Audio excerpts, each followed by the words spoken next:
अस्सलाम वालेकुम बच्चों कल हमने माहौल के मुताले में एक नया लेसन स्टार्ट किए थे। आज हम उस लेसन का अगला हिस्सा पढ़ेंगे। यहाँ हम देखेंगे पानी की अहमियत।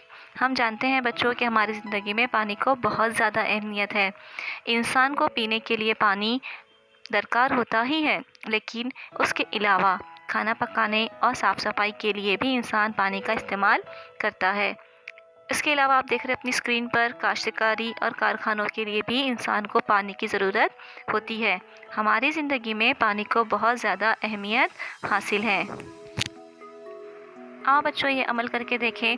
ऐसे 2 गमले लो जिसमें एक ही किस्म के 2 पौधे लगे हुए हों। इन गमलों को 1 और 2 नंबर 2, जिस तरह आप तस्वीर में देख रहे हैं, इस तरह आपको गमला नंबर 1 और 2 लेना है। उसके बाद 5 दिन रोज़ाना गमला नंबर 1 के पौधे को पानी दो, लेकिन गमला नंबर 2 के पौधे को पानी नहीं देना है और आपको उसका मुशाहिदा करना है। अब हम देखेंगे कि यहाँ पे हमें क्या नज़र आ रहा है। अब यहाँ पे हम दूसरी तस्वीर में देखें कि हमें क्या फ़र्क दिखाई दे रहा है। बच्चों हम यहाँ देख रहे हैं कि जिस गमले में पानी नहीं डाला गया, इस गमले नंबर 2 का पौधा आहिस्ता आहिस्ता सूखने लगा। गमला नंबर 1 का पौधा ताज़ा रहा। इससे क्या ज़ाहिर होता है? इससे ज़ाहिर होता है कि नबातात को भी ज़िंदा रहने के लिए पानी की ज़रूरत होती है। बच्चों यहाँ आपने देखा कि जिस तरह से इंसानों को पानी की ज़रूरत होती है, उसी तरह से नबातात को भी पानी की ज़रूरत होती है। घर के गमलों में लगे हुए पौधों को जो है हम रोज़ाना पानी देते हैं। उसी तरह खेत में जो फसल उगती है, उन फसलों को किसान पानी देता है। पानी ना मिलने पर क्या पौधे ज़िंदा रहेंगे? नहीं, पौधे जो है वो मुरझा जाएंगे, मर जाएंगे। यानी हैवानात की तरह नबातात को भी पानी की ज़रूरत होती है।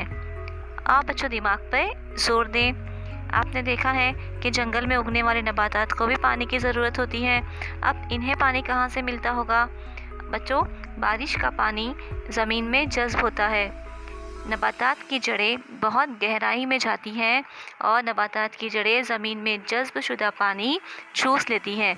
इस तरीके से जंगल में जो नबातात मौजूद होते हैं उन्हें पानी हासिल होता है। क्या तुम्हें मालूम है, पान कंस जैसी कुछ नबातात पानी में उग सकती हैं। उन्हें ज़मीन पर उगाने की कितनी भी कोशिश की जाए, लेकिन वो ज़मीन पर ज़िंदा नहीं रहती। जैसे कंवल, सिंगाड़ा, जलपर्णी भी पानी में नशोनुमा पाने वाले नबातात हैं। बच्चों, कुछ पौधे ऐसे होते हैं जो सिर्फ पानी में ही उगते हैं। वो ज़मीन पर हम कितनी भी कोशिश करें तो वो ज़मीन पर ज़िंदा नहीं रहते और ज़मीन पर आकर वो मर जाते हैं। हमने क्या सीखा? इन नुकात के तहत हम इस लेसन का इयादा करते हैं। सबसे पहला पॉइंट है, जानदारों को पानी की ज़रूरत होती है। जानदारों के जिस्म में पानी पाया जाता है, जिसकी वजह से जिस्मानी अफ़आल मुनासिब तरीके से अंजाम पाते हैं।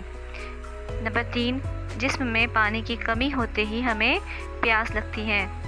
अक्सर गांव में पानी भरने के लिए पंघड़ होते हैं। पंघड़ के करीब मखसूस परिंदे और नबातात नज़र आते हैं।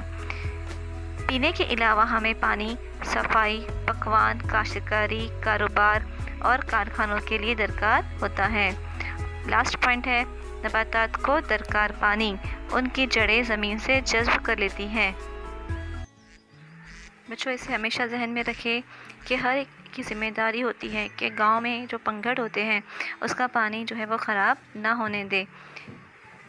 चलिए बच्चों, यहाँ पे हम अपना लेसन ख़त्म करते हैं।